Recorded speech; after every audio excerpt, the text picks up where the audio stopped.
Pasangan calon nomor urut 1 Anies Baswedan Mohaimin Iskandar alias Caimin hadir dalam sidang perdana perselisihan hasil pemilihan umum PHPU Presiden dan Wakil Presiden 2024. Anies Baswedan menyampaikan sambutan awal sebelum sidang dimulai pada Rabu 27 Maret 2024 di Mahkamah Konstitusi. Anies berharap agar permohonan yang akan disampaikan pihaknya dapat dipertimbangkan oleh Hakim Mahkamah Konstitusi, sehingga para hakim dapat mengambil keputusan dengan adil. Dalam pidatonya, Anies menyampaikan sejumlah penyimpangan di hadapan Hakim MK. Menurut Anies, penyimpangan ini baru terjadi dan ia rasakan di tahun 2024. Dikatakan Anies, penyimpangan ini bukan peristiwa biasa.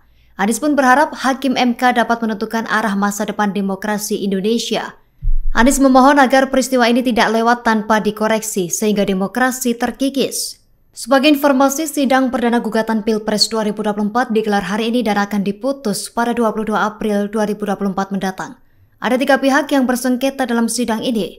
Pertama yakni pasangan Amin dan Ganjar Mahfud selaku pihak pemohon, KPU selaku pihak termohon, dan Prabowo Gibran selaku pihak terkait.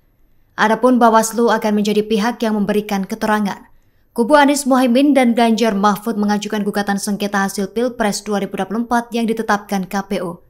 Kemudian gugatan diajukan ke Mahkamah Konstitusi. Dua paslon itu ingin Pilpres 2024 diulang tanpa keikutsertaan pasangan Prabowo Gibran yang sudah ditetapkan sebagai pemenang oleh KPU. Bila kita tidak melakukan koreksi saat ini, maka akan menjadi presiden ke depan di setiap pemilihan di berbagai tingkat. Bila kita tidak melakukan koreksi, maka praktek yang terjadi kemarin akan dianggap sebagai kenormalan dan menjadi kebiasaan, lalu menjadi budaya, dan akhirnya menjadi karakter bangsa. Yang mulia Majelis Hakim Mahkamah Konstitusi, dengan rasa hormat dan penuh harap, mohon peristiwa ini jangan dibiarkan melewat tanpa dikoreksi.